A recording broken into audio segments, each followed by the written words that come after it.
Professor Ali Bhushan ji. जब मैं ममता जी को देखता हूं तो लगता है कि ये किसी एक महाविद्यालय में पढ़ने वाली प्राचार्य नहीं है। मैं इनके संदर्भ में विश्वविद्यालय की प्राचार्य शब्द का उपयोग करता हूं।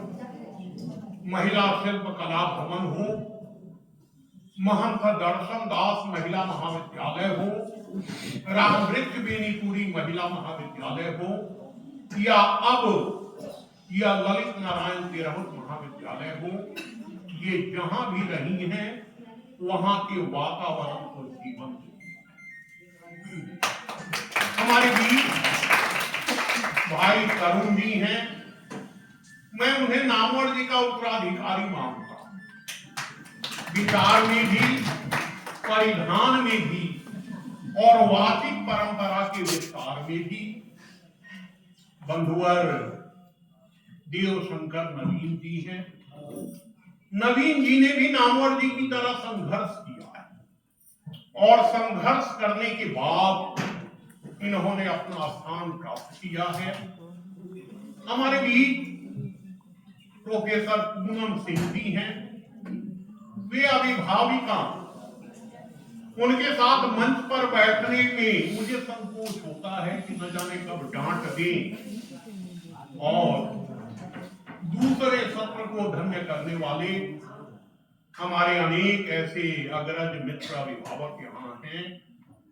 भाई चंद्रभानु जी हैं, भाई राकेश रेणु जी हैं जिन्होंने स्वयं नामवर जी पर पुस्तक संपादित की है, प्रमोद जी हैं, सुनीता जी हैं, कृष्णकेश जी हैं।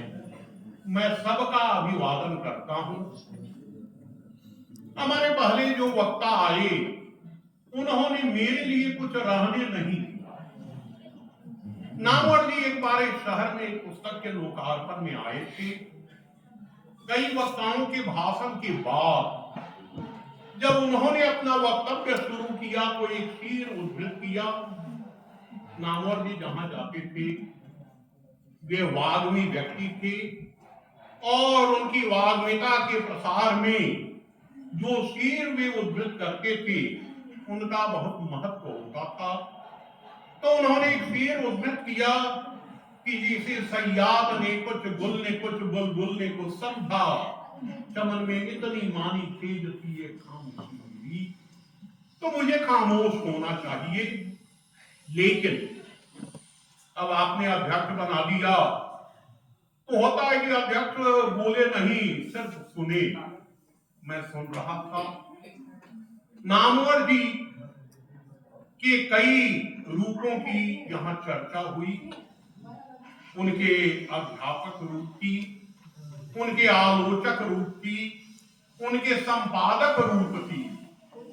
लेकिन नामवर जी का जो आत्मसंघर्ष था, जीयनपुर जैसे गांव में वे पैदा हुए, एक शिक्षक के पुत्र थे। मां से उन्होंने बोध कथाएं सुनी थी और बचपन में ही वे लेखन की ओर प्रवृत्त हुए। वे पत्र पत्रिकाओं के पाठक हुए। उनके पिता के मित्र थे जिनके यहाँ पत्रिकाएं आती थी और नामवर जी मिडिल में फेल हो गए।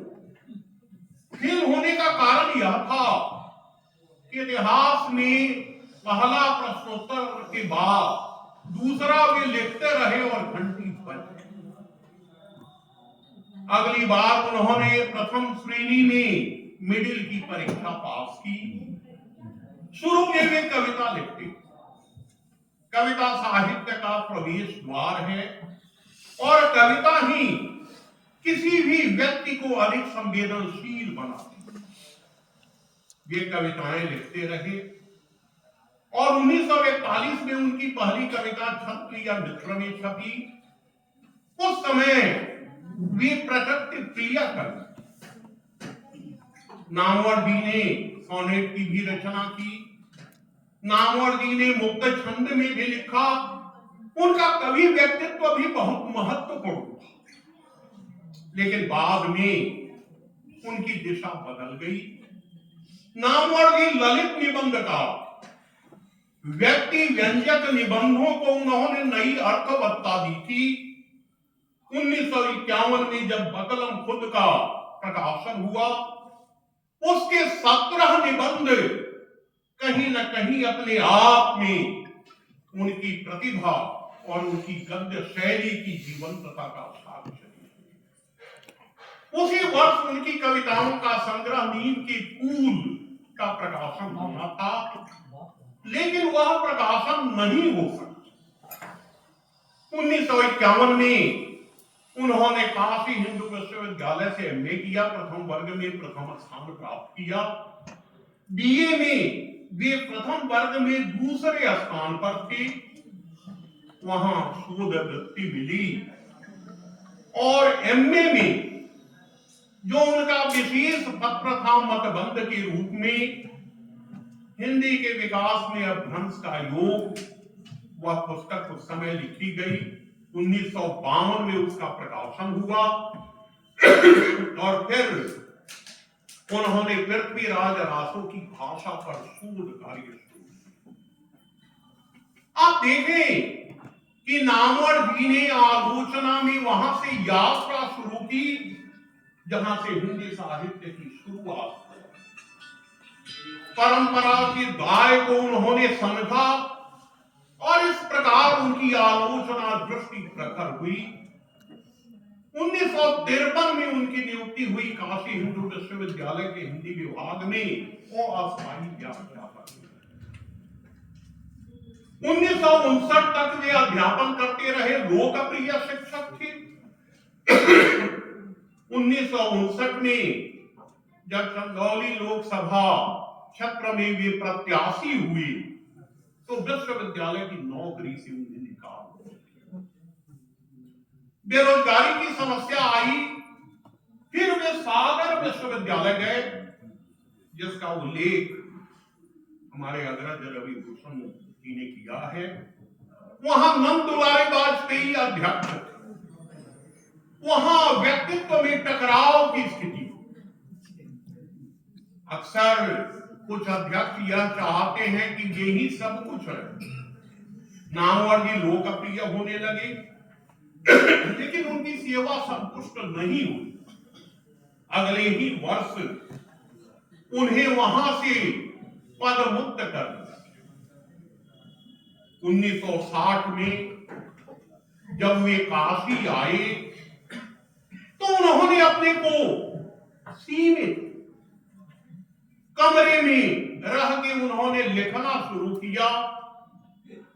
नामवर जी के जब इस व्यक्तित्व को मैं देखता हूं तो मुझे वसीम बरेलवी की याद आती है कि मुझको चलने दो, अकेला है अभी मेरा सफर, रास्ता रोका गया तो काफिला हो जाऊंगा, और सारी दुनिया की नजर में है मेरा आदे वफा, एक तेरे गाने से क्या मैं बेवफा हो जाऊं। निकाले गए वे हताश नहीं, और उस दौर में उनका लेखन जारी रहा।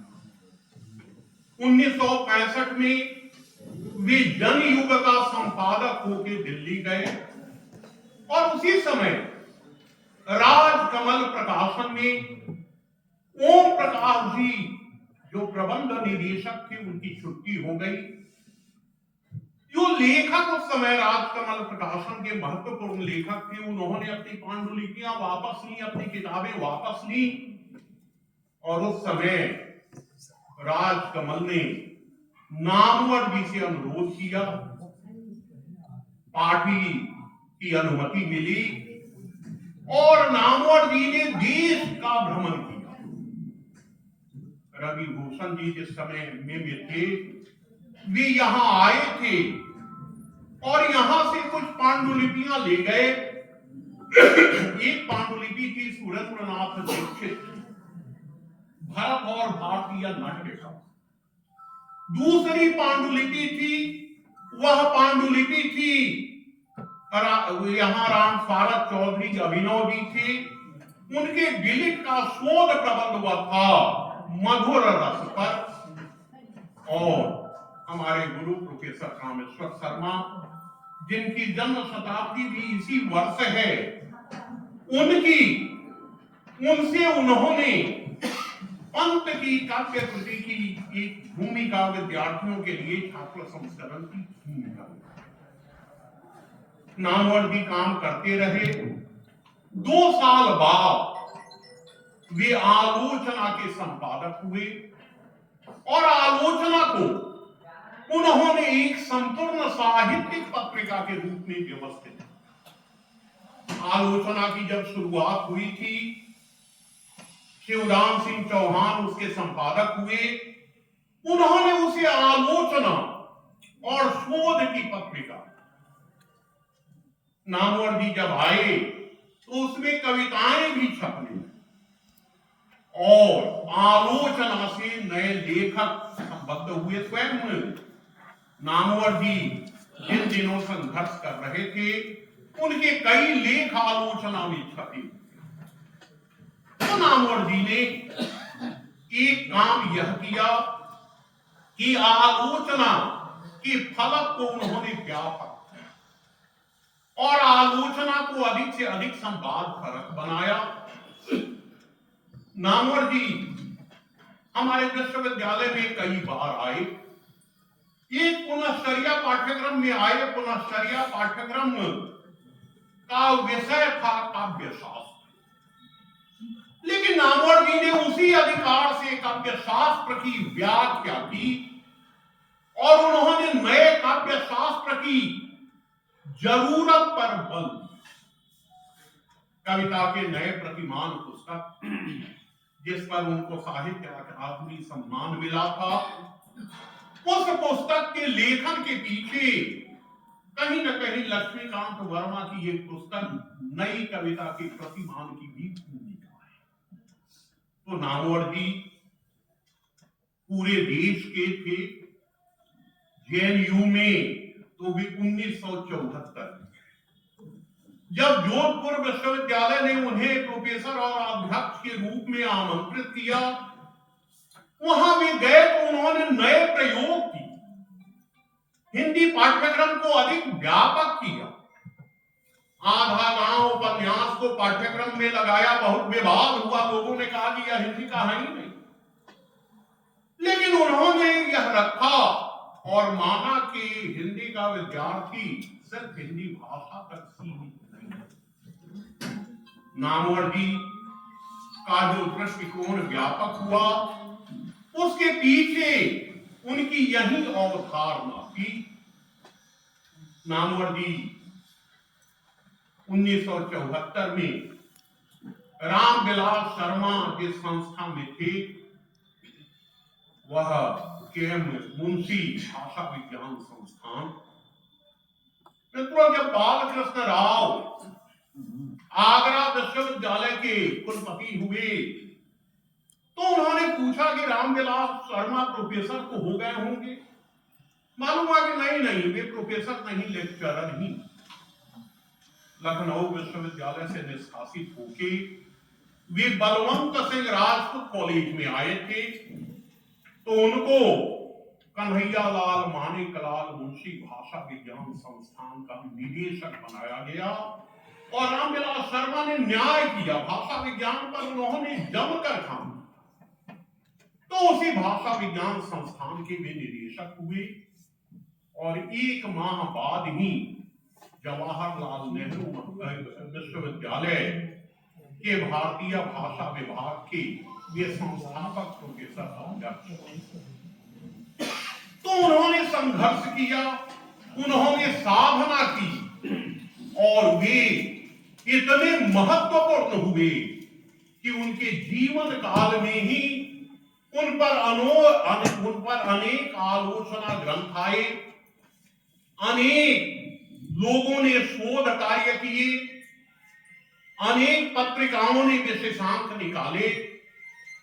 हम उनकी जन्म शताब्दी मना रहे हैं और ऐसे लोग जो विचार के क्षेत्र में, जो रचना के क्षेत्र में एक तरह से व्यापक संदर्भों को सामने रखते हैं, जो संवाद की एक नई प्रक्रिया विकसित करते हैं, वे किसी एक क्षेत्र के नहीं होते, किसी एक विश्वविद्यालय के नहीं होते, वे विश्व नागरिक हो जाते हैं।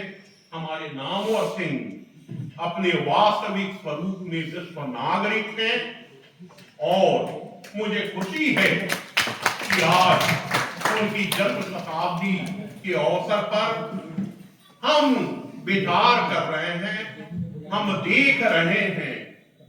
कभी बशीर बद्र ने कहा था कि आंखों में रहा दिल में उतर कर नहीं देखा, कश्ती के मुसाफिर ने समंदर नहीं देखा, ये फूल मुझे यूं न विरासत में मिले हैं, तुमने मेरा आंखों भरा बिस्तर नहीं देखा।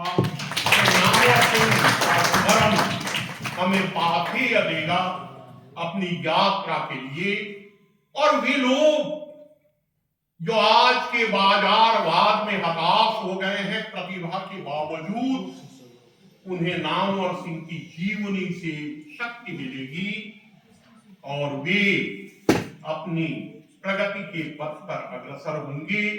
यही कहते हुए मैं नामवर सिंह का स्मरण कर रहा हूं और अपने शहर की ओर से, अपने विश्वविद्यालय की ओर से, इस महाविद्यालय की ओर से और अविधा जो एक साहित्यिक संस्था भी है और प्रकाशन संस्था भी है, उसकी ओर से उनके प्रति अपनी श्रद्धांजलि भी व्यक्त कर रहा हूं।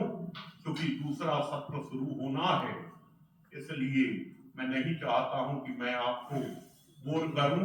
पहले के वक्ताओं ने सारा बोर किया, आपने मुझे सुना। आपका